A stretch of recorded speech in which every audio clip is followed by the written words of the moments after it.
Nithyananda. This is Manit Sarvamanglananda again, welcoming you to another video with Paramahamsa Nithyananda Swamiji's blessings to all of you. So today, as you know, we are celebrating Jeevan Mukti Jayanti on March 3rd.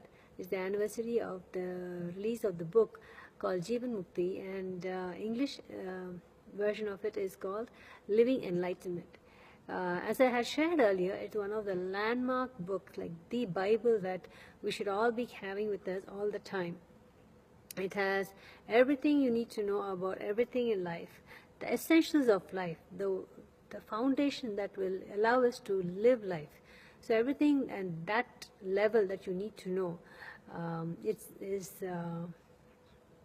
you can find it in this book. Solutions to your life problems today, then evolving on to, as you move on to the next level, expanding. The more you expand, your problems, your situations, everything are going to expand. So everything under the sun you need to know about living in this planet, living in this body. As long as we have a human body, it can be the manual for life, manual for living.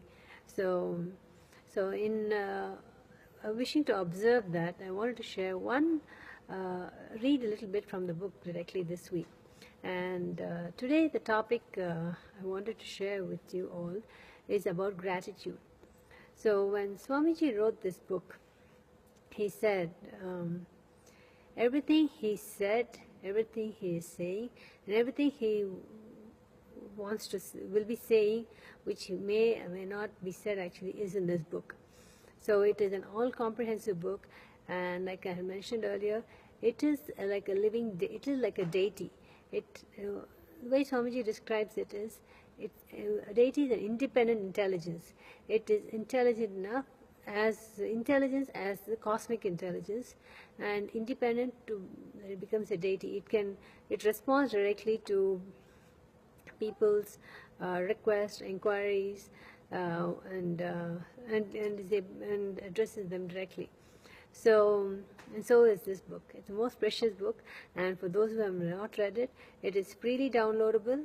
I should share the link, and just reading it causes so much transformation in you. And furthermore, Swamiji has given so many techniques, methods in every areas of our life that we want to expand, transform, whether it is worry, whether it is fear, whether it is blocks in our life, whatever may be the situation and the case. So today, the topic for today is about gratitude. It's a chapter called Gratitude is Enough. I'm going to be reading from it. I think the way Swamiji explains everything so beautifully, so easily assimilable by us, without it being heavy and hard to digest. So it's one of those beautiful topics where Swamiji says gratitude is, I think you will just, I just read and you will understand, and you will see what power this has. So the first part of it is about gratitude, the what and the why. See, when we recognize we are part of the total scheme of existence, and that we are lovingly taken care of by existence every minute, we are overcome with gratitude. We become truly thankful for what we receive every moment, even if it is as basic as the use of our limbs and senses. Gratitude is your response to recognizing the abundance of existence. It is a wonderful energy within you. If there is one energy that takes care of everything in your life, it is the energy of gratitude. If you ever feel there is something missing in your life, it is because you feel less gratitude. There are many religions in the world today. Each of them emphasizes one particular approach, such as prayer, austerity, surrender, etc. But there is one thing that cuts across all these, and the one connects you directly to the divine energy. That is gratitude. Gratitude is the greatest religion. When I tell this to the people, they wonder, how can gratitude be a religion? Why should it be a religion? It can be a social habit, but not a religion. Gratitude should become the very breath of a person, not even merely religion. Gratitude is a transforming energy. It transforms the happenings in you and around you. It is energy that harmonizes you with the energy of the universe and brings back tremendous prosperity to you. With gratitude, you will see that existence simply responds to you, as if it is a live being. It is a channel to commune with existence. So you can see what a beautiful, how beautiful gratitude is, and why Swamiji says it is a religion. It is a religion, cuts across all religions and takes you directly to the divine. So Swamiji has told earlier when he explained how religions are structured. He said there is every religion, a true religion, would have an administrative part which allows it to function.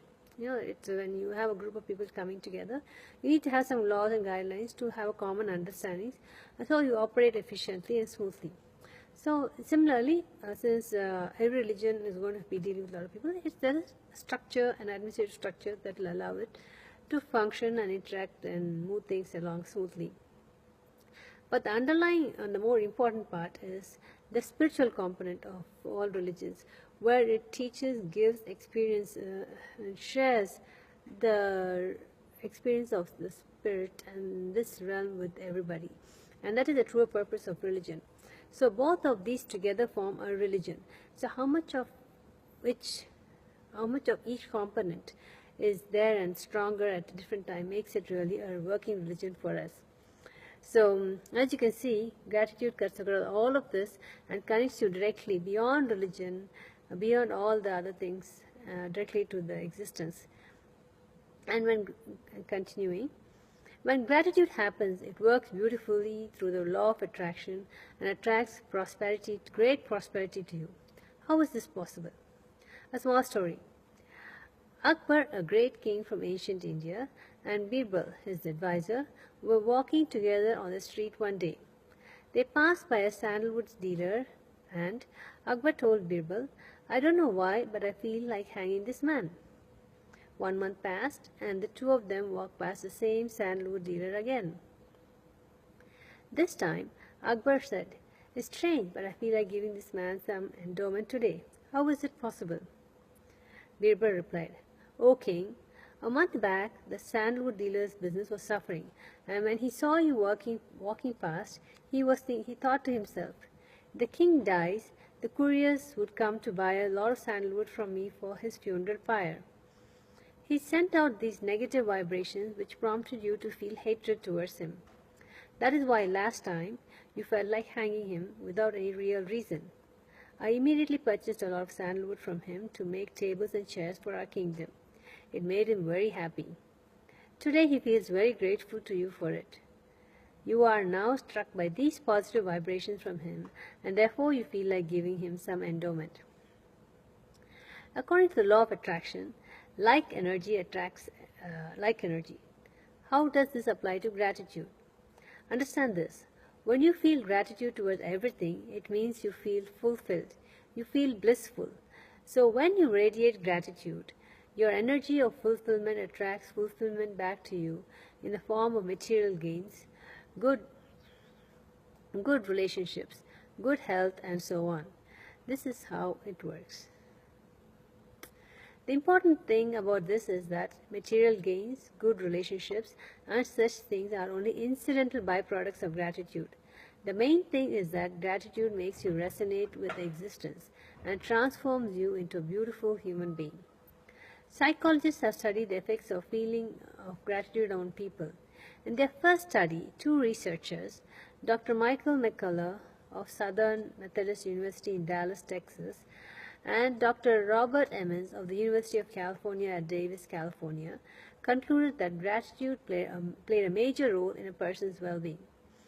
Their study divided a few hundred people into 3 groups and required them to maintain daily diaries. The first group maintained a diary of all the events that happened during their day. The second group recorded only their unpleasant experiences. The third group made a daily list for which they were grateful. The result of the study indicated that the daily gratitude exercises resulted in higher reported levels of alertness, enthusiasm, determination, optimism, and energy. Additionally, the third group, which recorded gratefulness, experienced less depression and stress, had a greater inclination to help others, exercised more regularly, and made more progress towards their personal goals. According to the findings, people who listed daily items of gratefulness were also more likely to feel loved. McCullough and Emmons also noted that an attitude of gratitude encouraged a positive cycle where one of great gratitude encouraged another. The findings also indicated that gratitude could work independently of faith. Though gratitude is a great part of most religions, they suggested that the benefits extended to the general population regardless of whether they had faith or not in any particular religion. They further suggested that anyone could increase their sense of well-being and create positive social effects just from counting their blessings. So as you can see, this is just a small part. There's a whole chapter on gratitude which talks about much more extensively about this topic. So you can see just how with the small tips, I won't say it's a small tip because the benefit is great. Though it might seem like a small thing to say, hey, just be grateful for everything you have, but actually to practice it, apply it, and see it work, so effectively, it takes someone who knows what it is to really tell us and direct us. So that is why having a guru, someone like an avatar, who can see everything and guide us properly for the right person with the right solution is very, very essential. So the analogy that Swamiji has showed, and once you experience what he teaches and his teachings and meditations and processes and programs, you will see how true that is. When someone who can see the entire forest guides you, is much more different from taking a small flashlight and being guided by someone who's taking a small flashlight and you try to follow them through the thick and thin of the forest. So I hope you enjoyed this small glimpse into the Living Enlightenment book. Please, you can download the whole book and read, and what have you got to lose? It's the best book in my experience, and I think once you open it, you will find it to be the same. So, and you will also join us for the Jeevan Mukti Aushadha process this weekend on March 3rd, and there will also be a third eye awakening initiation on that day. So be sure to join us. I'll post the details shortly. So stay tuned for more. Thank you for listening today. Nithyanandam.